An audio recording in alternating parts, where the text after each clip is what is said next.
Hi friends, Nisha cooking ಲಾಸ್ಗೆ ಸ್ವಾಗತ.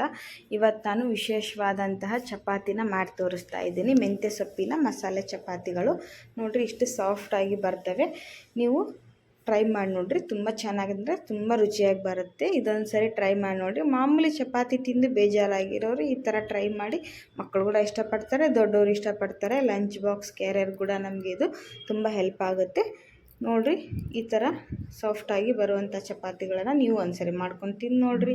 ನಮ್ಮ ರೆಸಿಪಿಗಳು ನಿಮ್ಗೆ ಇಷ್ಟ ಆದರೆ ದಯವಿಟ್ಟು ನಮ್ಮ ನಿಶಾ ಚಾನಲ್ ಕುಕ್ಕಿಂಗ್ ಲಾಗ್ಸ್ಗೆ ಸಬ್ಸ್ಕ್ರೈಬ್ ಮಾಡಿರಿ ಅಂತ ಕೇಳ್ತಿದ್ದೀನಿ. ಇವಾಗ ನೋಡಿರಿ, ಈ ಚಪಾತಿಗೆ ಬೇಕಾದಂಥ ಸಾಮಗ್ರಿಗಳನ್ನು ಇಲ್ಲಿ ತೋರಿಸ್ತಾ ಇದ್ದೀನಿ. ಉಪ್ಪು ಮತ್ತು ಒಂದು ಚಿಟಿಕೆ ಅರಿಶಿನ, ಒಂದು ಸ್ಪೂನಷ್ಟು ಖಾರದ ಪುಡಿ, ಗರಂ ಮಸಾಲೆ, ಧನಿಯಾ ಪುಡಿ, ಆಮೇಲೆ ಹಸಿಮೆಣಸಿನ್ಕಾಯಿ ಪೇಸ್ಟು, ಅಲ್ಲ ಬೆಳ್ಳುಳ್ಳಿ ಪೇಸ್ಟ್ ತೊಗೊಂಡಿದ್ದೀನಿ. ಇಲ್ಲಿ ಮೆಂತ್ಯ ಸೊಪ್ಪನ್ನು ಸೋಸಿ ಚೆನ್ನಾಗಿ ತೊಳೆದ್ಬಿಟ್ಟು ಸಣ್ಣಗೆ ಕಟ್ ಮಾಡಿ ಇಟ್ಕೊಂಡಿದ್ದೀನಿ. ಒಂದು ಬೌಲ್ನಷ್ಟು ಗೋಧಿ ಹಿಟ್ಟನ್ನು ತೊಗೊಂಡಿದ್ದೀನಿ, ಸ್ವಲ್ಪ ಅಜ್ವೈನು, ಆಮೇಲೆ ಹಸಿ ಕಡಲೆಬೇಳೆ ಹಿಟ್ಟು ತೊಗೊಂಡಿದ್ದೀನಿ. ಇವಾಗ ಇದನ್ನೆಲ್ಲ ಸೇರಿಸ್ಬಿಟ್ಟು ಚಪಾತಿ ಹಿಟ್ಟಿನ ಹದಕ್ಕೆ ನಾದ್ಕೋಬೇಕಾಗತ್ತೆ ಹಿಟ್ಟನ್ನು. ಇಲ್ಲಿ ಫಸ್ಟ್ ನಾನು ಮೆಂತ್ಯ ಸೊಪ್ಪನ್ನು ಕಟ್ ಮಾಡಿ ತೊಗೊಂಡಿದ್ದೀನಿ. ಮೆಂತ್ಯ ಸೊಪ್ಪು ಡೈರೆಕ್ಟಾಗಿ ಇಷ್ಟ ಇಲ್ಲದೆ ಇರೋರು ಈ ಥರ ಮಾಡ್ಕೊಂಡು ತಿಂದು ನೋಡಿರಿ. ಯಾರು ಒಂದು ಚಪಾತಿನೂ ಉಳಿಸಲ್ಲ, ಹಾಗೆ ತಿಂತಾರೆ. ಅಷ್ಟು ರುಚಿಯಾಗಿ ಬರುತ್ತೆ ಇದು. ನಾನು ತೊಗೊಂಡಿರುವಂಥ ಎಲ್ಲ ಮಸಾಲೆಗಳನ್ನ ಅದಕ್ಕೆ ಹಾಕಿದ್ದೀನಿ. ಆಮೇಲೆ ಒಂದು ಬೌಲಷ್ಟು ಗೋಧಿ ಹಿಟ್ಟನ್ನು ತೊಗೊಂಡಿದ್ನಲ್ಲ, ಅದನ್ನು ಕೂಡ ಇದಕ್ಕೆ ಸೇರಿಸಿದ್ದೀನಿ. ಇವಾಗ ಸ್ವಲ್ಪ ಅಜ್ವೈನ್ ಹಾಕ್ತಾಯಿದ್ದೀನಿ. ಇದು ಡೈಜೆಷನ್ಗೆ ತುಂಬ ಒಳ್ಳೆಯದು. ಆಮೇಲೆ ಸ್ವಲ್ಪ ಹಸಿ ಕಡಲೆಬೇಳೆ ಹಿಟ್ಟು ತೊಗೊಂಡಿದ್ದೀನಿ. ಇದನ್ನೆಲ್ಲ ಸೇರಿಸಿ ಚೆನ್ನಾಗಿ ಮಿಕ್ಸ್ ಮಾಡಿ. ಮೆಂತ್ಯ ಸೊಪ್ಪು ಶುಗರ್ ಇರೋರಿಗೆ ತುಂಬ ಒಳ್ಳೆಯದು, ಮತ್ತು ಪ್ರೆಗ್ನೆಂಟ್ ವುಮೆನ್ಸ್ ಕೂಡ ತಿನ್ಬೋದು, ಚೆನ್ನಾಗಿರುತ್ತೆ. ಆಮೇಲೆ ಬಾಣಂತಿಯರು ಸಹಿತ ಇದನ್ನು ತಿನ್ಬೋದು. ಬಾಣಂತಿಯರು ಮೆಂತ್ಯ ಸೊಪ್ಪನ್ನು ಸೇವಿಸಿದಷ್ಟು ತುಂಬ ಒಳ್ಳೆಯದು. ಇದರಲ್ಲಿ ಹಾಲನ್ನು ಉತ್ಪಾದಿಸುವಂಥ ಅಂಶ ಜಾಸ್ತಿ ಇರುತ್ತೆ. ಈ ಥರ ನೀವು ಚಪಾತಿ ಜೊತೆಗೆ ಇದನ್ನು ಮಿಕ್ಸ್ ಮಾಡ್ಕೊಂಡು ತಿಂದು ನೋಡಿ. ಈ ಥರ ಚಪಾತಿ ಹಿಟ್ಟಿನಲ್ಲಿ ನಾದ್ಕೊಂಡು ಈ ಥರ ಮಸಾಲೆ ಚಪಾತಿನ ಮಾಡ್ಕೊಂಡು ತಿಂದು ನೋಡಿ, ತುಂಬ ಟೇಸ್ಟಾಗಿ ಬರುತ್ತೆ. ಇಲ್ಲಿ ನೋಡಿರಿ, ಹಿಟ್ಟು ಈ ಥರ ಹದ ಆಗಿ ನಾದಿಟ್ಟಿದ್ದೀನಿ. ಇದೊಂದು 10-15 ನಿಮಿಷ ನೆನೆಯಕ್ಕೆ ಬಿಟ್ಬಿಡೋಣ. ಹಿಟ್ಟು ನೆನೆದಷ್ಟು ಚಪಾತಿ ಚೆನ್ನಾಗಿ ಬರುತ್ತೆ.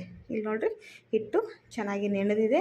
ಈ ಥರ ರೋಲ್ ಮಾಡಿಕೊಂಡು ಸ್ವಲ್ಪ ಎಣ್ಣೆ ಸವರ್ಕೊಳ್ರಿ, ಕೈಗೆ ಎಣ್ಣೆ ಸವರ್ಕೊಂಡು ರೋಲ್ ಮಾಡಿ. ಹಿಟ್ಟು ಕೈಗಂಟಲ್ಲ. ಇವಾಗ ನೋಡಿರಿ, ನಾನು ಮೀಡಿಯಮ್ ಸೈಜ್ನ ಉಂಡೆಗಳನ್ನು ಮಾಡಿ ಚಪಾತಿ ಲಟ್ಸೋಕ್ಕೆ ಇಡ್ತಾಯಿದ್ದೀನಿ. ನೀವು ಸ್ವಲ್ಪ ದೊಡ್ಡ ಮಾಡೋರಿದ್ರೆ ದೊಡ್ಡದಾಗಿ ಕಟ್ ಮಾಡ್ಕೋಬೋದು. ಇಲ್ಲಿ ನೋಡಿರಿ, ನಾನು ಮೀಡಿಯಮ್ ಸೈಜ್ನಲ್ಲಿ ಉಂಡೆಗಳನ್ನು ಮಾಡಿಡ್ತಾಯಿದ್ದೀನಿ. ನೋಡಿರಿ, ಇಲ್ಲಿ ಉಂಡೆಗಳನ್ನು ತಗೊಂಡು ರೆಡಿ ಮಾಡಿದ್ದೀನಿ. ಇವಾಗ ಹಿಟ್ಟು ಹಚ್ಚಿ ಚೆನ್ನಾಗಿ ರೌಂಡ್ ಶೇಪಲ್ಲಿ ಲಟ್ಟಿಸ್ಕೊಳ್ಳೋಣ. ನೋಡಿರಿ, ಈ ಥರ ಹಿಟ್ಟು ಹಚ್ಚಿ ಚೆನ್ನಾಗಿ ಲಟ್ಟಿಸ್ಕೊಳ್ರಿ.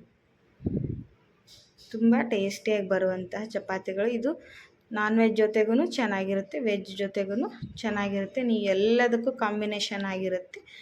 ಏನು ಬೇಡಪ್ಪ ಅಂದರೆ ಹಾಗೆ ಸ್ವಲ್ಪ ತುಪ್ಪ ಹಚ್ಕೊಂಡು ಕೂಡ ಹಾಗೆ ತಿನ್ಬೋದು ಇದನ್ನು. ನೋಡಿರಿ, ಈ ಥರ ಫಸ್ಟು ಚಪಾತಿ ಲಟ್ಟಿಸ್ಕೋಬೇಕಾದ್ರೆ ಅಂಚಿಗಳನ್ನು ಚೆನ್ನಾಗಿ ಲಟ್ಟಿಸ್ಕೊಳ್ರಿ.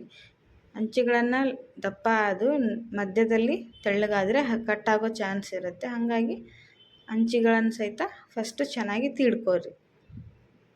ನೋಡಿರಿ, ಈ ಥರ ಅಂಚಿಗಳನ್ನ ತೀಡ್ಕೋಬೇಕು, ಲೆವೆಲ್ಲಾಗಿ ಬರಬೇಕು.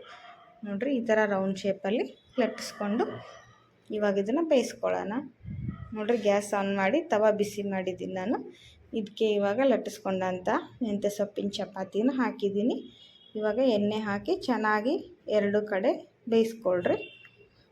ಚೆನ್ನಾಗಿ ಬೇಯಿಸೋದ್ರಿಂದ ಚಪಾತಿ ಜಲ್ದಿ ಕೆಡೋದಿಲ್ಲ. ಆಮೇಲೆ ಇದನ್ನು 2-3 ದಿನ ನಾವು ಇಟ್ಕೊಂಡು ತಿನ್ಬೋದು. ನಾವೆಲ್ಲಾದರೂ ಟೂರ್ಗೆ ಹೋಗ್ಬೇಕಾದ್ರೂ ಕೂಡ ಇದನ್ನು ಈಸಿಯಾಗಿ ನಾವು ಕ್ಯಾರಿ ಮಾಡ್ಕೊಂಡು ಹೋಗ್ಬೋದು.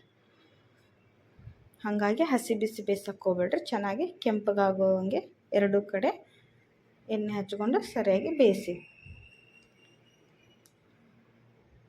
ನೋಡಿರಿ, ಯಾವ ಥರ ಚಪಾತಿ ಬೇಯ್ತಾ ಇದೆ ಅಂತ. ಇದನ್ನೊಂದು ಸರಿ ಟ್ರೈ ಮಾಡಿ ನೋಡಿರಿ ಫ್ರೆಂಡ್ಸ್, ಹೇಗೆ ಬಂತು ಅಂತ ತಿಳಿಸಿ.